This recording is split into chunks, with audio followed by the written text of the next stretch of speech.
देखो तीसरा अध्याय केमिस्ट्री का क्या है, धातु और धातु, metal and non metal, metal and non metal. धातु और धातु में देखो, धातु और धातु में पहला क्वेश्चन तुम ये ध्यान में रखना, तत्व किसे कहते हैं, उदाहरण दीजिए।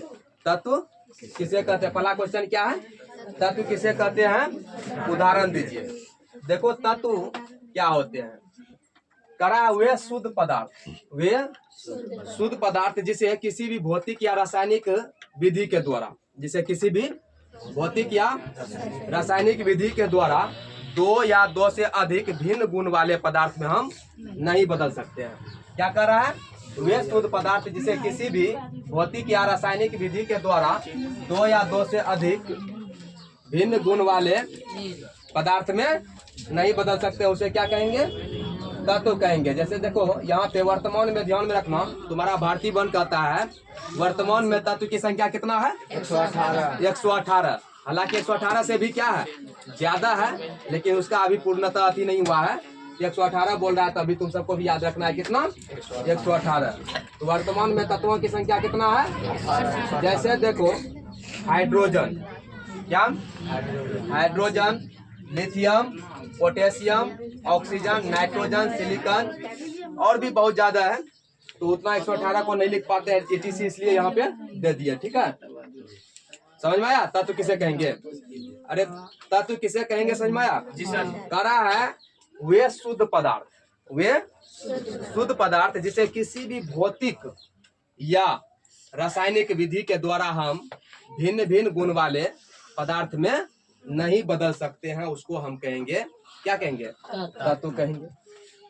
नेक्स्ट क्वेश्चन देखेगा, कह रहा है तत्व कितने प्रकार के होते हैं, तत्व कितने प्रकार के होते हैं, उनके नाम लिखे। तत्व कितने प्रकार के होते हैं, नाम लिखे, नाम लिखे, छूट गया है, यहाँ पे लिख देना, यहाँ क्वेश्चन में सेट कर लेगा। तत्व कितने प्रकार के होते हैं, नाम लिखे, नाम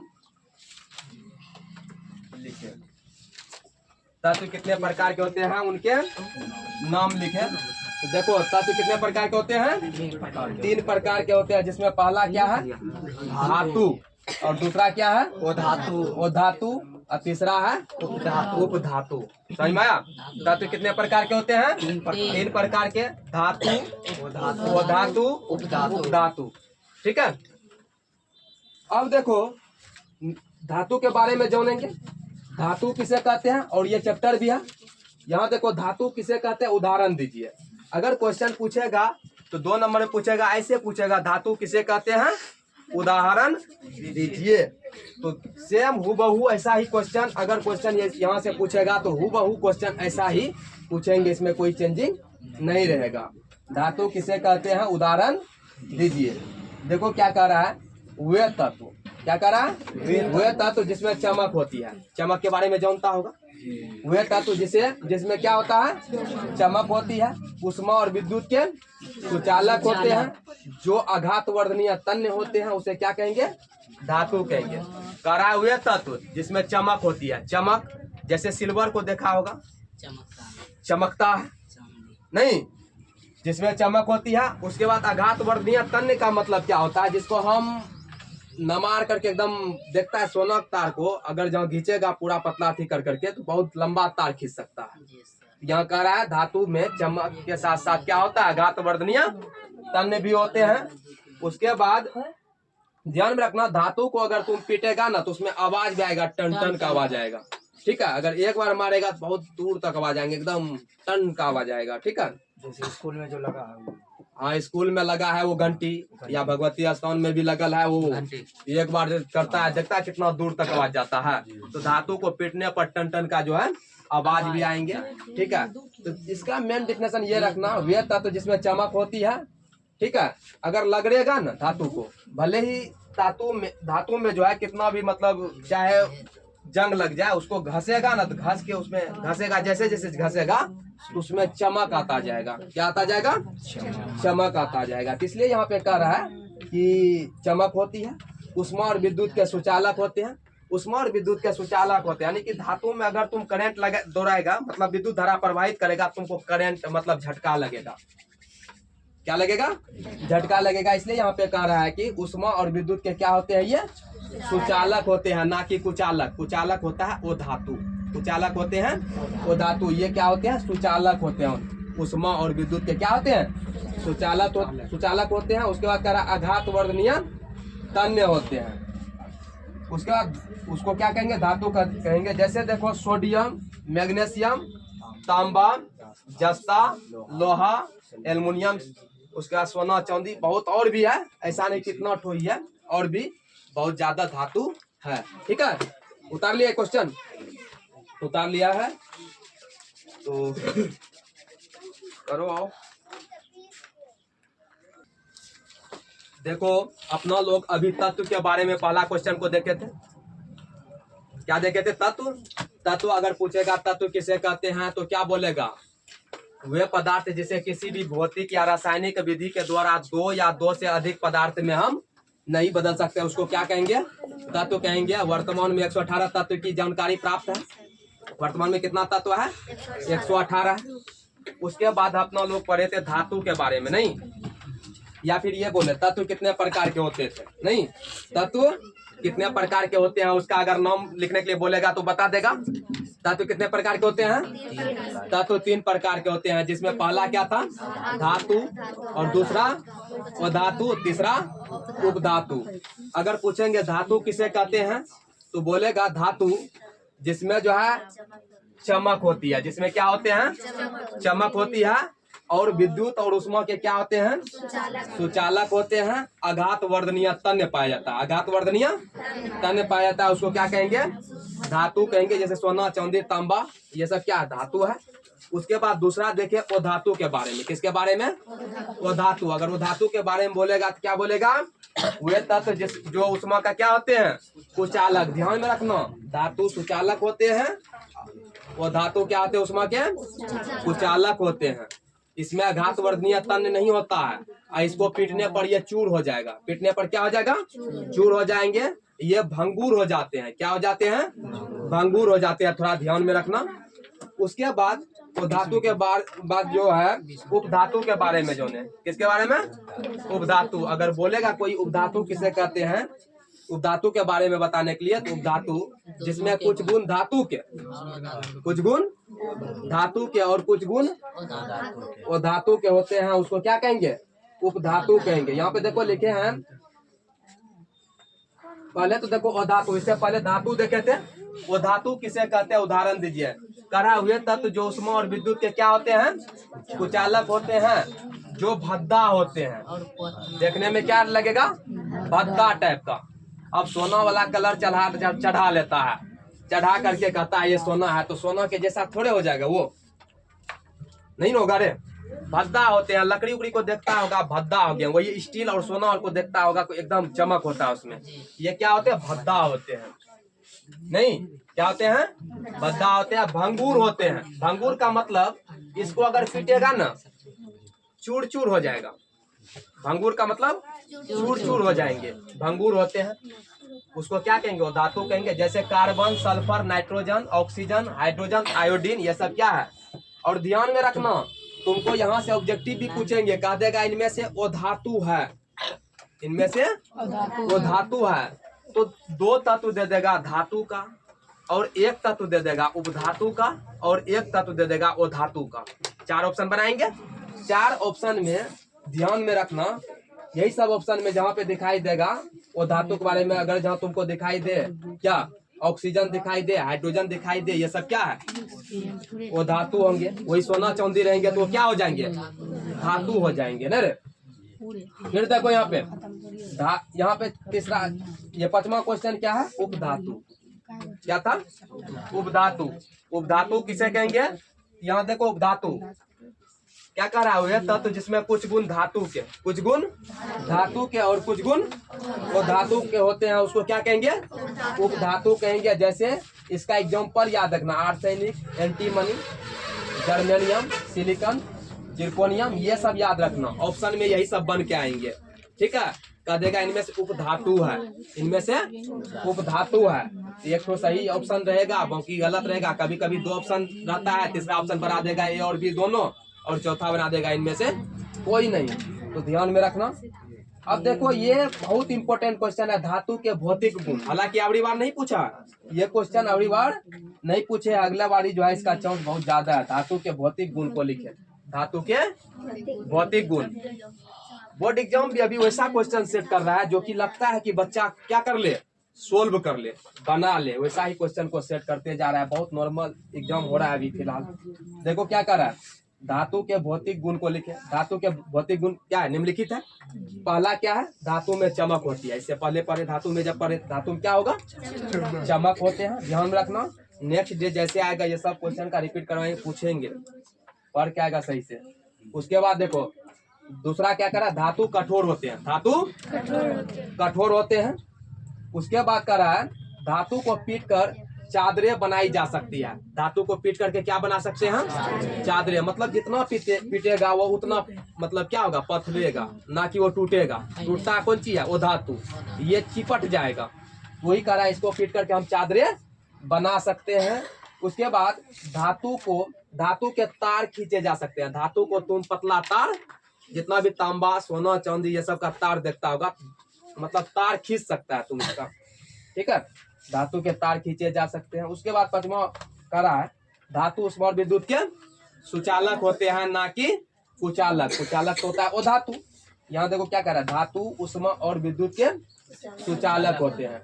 छठा क्वेश्चन देखो क्या करा है, छठा नंबर का आंसर करा है धातु के गलनांक और क्वथनांक। धातु के गलनांक और क्वथनांक क्या होते हैं, उच्च होते हैं। उतार लिया सब।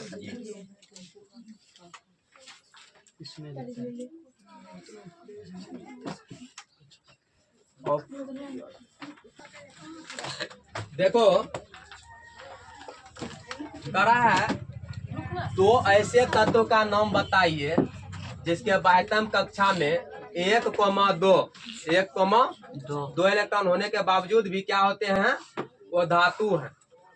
बाह्यतम कक्षा में तुमको पता होना चाहिए, सभी धातु में जितना भी धातु है उसके बाह्यतम कक्षा में 1 और 2 इलेक्ट्रॉन होता है। कितना इलेक्ट्रॉन, सभी धातु बाह्यतम कक्षा में 1 और 2। लेकिन कुछ तत्व ऐसा भी है जिसके बाह्यतम कक्षा में कितना इलेक्ट्रॉन है, 1 और 2 इलेक्ट्रॉन होने के बावजूद भी वो क्या है, धातु नहीं है। क्या है वो धातु है। जैसे देखो बाह्यतम कक्षा, जब हम एक जैसे देखो कक्षा के बारे में KLMN,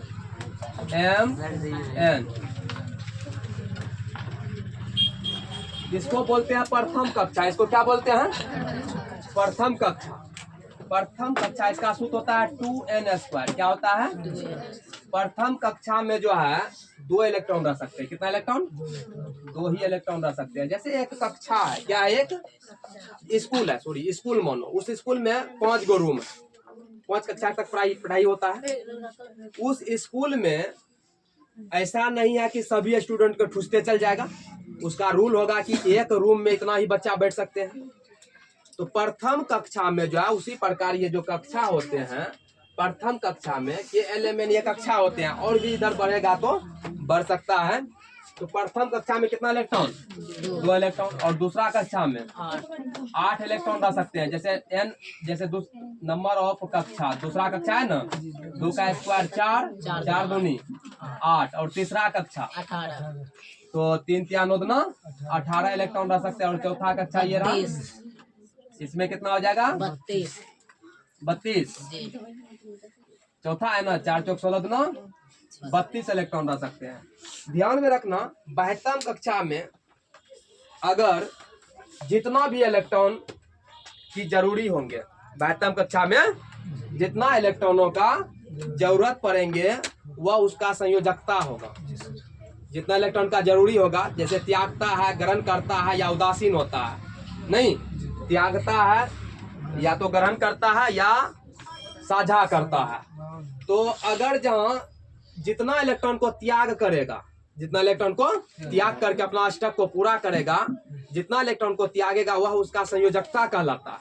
क्या कहलाएंगे, या जितना इलेक्ट्रॉन किसी को लेकर के अपना अष्टक को पूरा करेंगे वह उसका क्या कहलाएगा, संयोजकता कहलाएगा। या फिर जितना इलेक्ट्रॉन एक साझा होता है, या तो त्याग भी सकता है या ग्रहण भी कर सकता है, तो उसको बोलते हैं साझा करना। तो साझा करेगा तो जितना मतलब कोई भी तत्व को मतलब अपना स्टक करने के लिए इलेक्ट्रॉन का आवश्यकता होता है, ठीक है। वही कह रहा है कि अगर बाह्यतम कक्षा में 1 और 2 इलेक्ट्रॉन है, फिर भी वह क्या है, वो धातु है, ना कि क्या है, धातु। ध्यान में रखना, जिसके बाह्यतम कक्षा में 1 या 2 इलेक्ट्रॉन आएंगे वो धातु होंगे, क्या होंगे। लेकिन कुछ तत्व ऐसा है जिसके बाह्यतम कक्षा में 1 और 2 इलेक्ट्रॉन रहने के बावजूद भी वो क्या है, वो धातु है। तो वह तत्व का नाम याद रखना, हाइड्रोजन और लिथियम। हाइड्रोजन के परमाणु संख्या होता है 1, और 1 ही इलेक्ट्रॉन में यह अपना स्टक को पूरा कर लेता है ना रे। इसलिए इसके बाह्यतम कक्षा में 1 ही इलेक्ट्रॉन, 1 ही परमाणु संख्या, कितना, 1 ही का ना 3 रे। बाह्यतम कक्षा में कितना इलेक्ट्रॉन आएंगे, 1। उसके बाद लिथियम, लिथियम का परमाणु संख्या जैसे अभी बताया 3, कितना, 3 होता है। तो प्रथम कक्षा में 2 और बाह्यतम कक्षा अंतिम कक्षा में 1। जैसे प्रथम कक्षा में 2 इलेक्ट्रॉन प्रथम में आ जाएगा, फिर दूसरा कक्षा में जाएगा, अंतिम कक्षा में कितना आ रहा है, 1 आ रहा है ना। तो अंतिम मतलब बाह्यतम कक्षा में कितना इलेक्ट्रॉन आ रहा है, 1 आ रहा है ना, 1 है। फिर भी ये क्या है, वो धातु है। ये 2 तत्व को हमेशा याद रखना, बाह्यतम कक्षा में 2 और 1 इलेक्ट्रॉन रहने के बावजूद भी क्या है, वो धातु है। तो वह तत्व हाइड्रोजन और लिथियम। उसके बाद करा सिंदूर का रासायनिक सूत्र। तो सिंदूर का रासायनिक सूत्र होता है HGS, याद रखना। नीला तोता का रासायनिक सूत्र होता है CuSO4 into 5H2O। CuSO4 को बोलते हैं कॉपर सल्फेट, H2O हो गया जल, ठीक है। CuSO4 into 5H2O। उसके बाद भारी जल का रासायनिक सूत्र D2O। ऑब्जेक्टिव में पूछता है ये सब क्वेश्चन, ठीक है। भारी जल का रासायनिक सूत्र D2O। चीनी का रासायनिक सूत्र C12H22O11, यानी कि C12H22 और O11। नहीं, यह है तुम्हारा चीनी का रासायनिक सूत्र। अब कर रहा है, अभी धातु के भौतिक गुण को देखें। अब कर रहा है धातुएं विद्युत धनात्मक क्यों होते हैं, धातुएं विद्युत धनात्मक क्यों होते हैं। इसका आंसर दिया हुआ है, क्योंकि सभी धातुएं अपने बाह्यतम कक्षा के इलेक्ट्रॉन को त्याग कर, अपने बाह्यतम कक्षा के इलेक्ट्रॉन को त्याग कर अस्थायी रूप प्राप्त करते हैं। इसलिए धातुएं क्या होते हैं, विद्युत धनात्मक होते हैं। देखो, बाह्यतम कक्षा में यदि 1 और 2 इलेक्ट्रॉन, 1 और अष्टक पूरा करने के लिए जो है ना, बड़े बड़े तत्व को ज्यादा इलेक्ट्रॉन की जरूरी होती है। 1 और 2 में वो अपना अष्टक पूरा नहीं कर पाते हैं, जिसके कारण 1 या 2 इलेक्ट्रॉन को उसको क्या करना पड़ता है, त्यागना पड़ जाता है। क्या करना पड़ जाता है, त्यागना पड़ता है। इसलिए धातु क्या होते हैं, यहाँ पे देखो क्या क्या कर रहा है, धातु विद्युत धनात्मक क्यों होते हैं। तो सीधा ध्यान रखना, जितना भी धातु है वह अपना बाह्यतम कक्षा से 1 या 2 इलेक्ट्रॉन जो अभी देखा, वह इलेक्ट्रॉन को त्यागता है।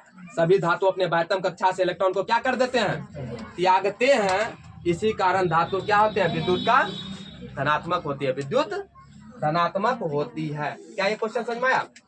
करा धातुएं विद्युत धनात्मक क्यों होते हैं, धातुएं विद्युत धनात्मक क्यों होते हैं। इसका आंसर बोलना है, क्योंकि सभी धातुएं अपने बाह्यतम कक्षा अभी बताया, बाह्यतम कक्षा के बारे में। बाह्यतम कक्षा के बारे में अभी तुम सबको उतना समझ में नहीं आ रहा होगा, लेकिन 9th में हम बताए थे कक्षा के बारे में। ये इसका सूत्र होता है, बाह्यतम कक्षा में कितना इलेक्ट्रॉन रहता है, और कितना इलेक्ट्रॉन रहने के बाद, और जितना इलेक्ट्रॉन को त्यागता है, साझा करता है या फिर ग्रहण करता है, वह उसका संयोजकता होता है। इसके बारे में हम 9 में पढ़ाए थे, एक बार यहाँ पे भी तुम सबको बताएंगे। तो यहाँ पे अभी फिलहाल तुम सबको पढ़ के याद कर लेना है, क्योंकि सभी धातुएं अपने बाह्यतम कक्षा के इलेक्ट्रॉनों को त्याग कर, बाह्यतम कक्षा में जितना इलेक्ट्रॉन होता है उसको क्या करते हैं, त्याग देते हैं। त्याग कर अस्थायी रूप प्राप्त करते हैं। इसलिए धातुएं क्या होते हैं, विद्युत के धनात्मक होते हैं। समझ में आया। आज के लिए बस इतना ही रहने दो।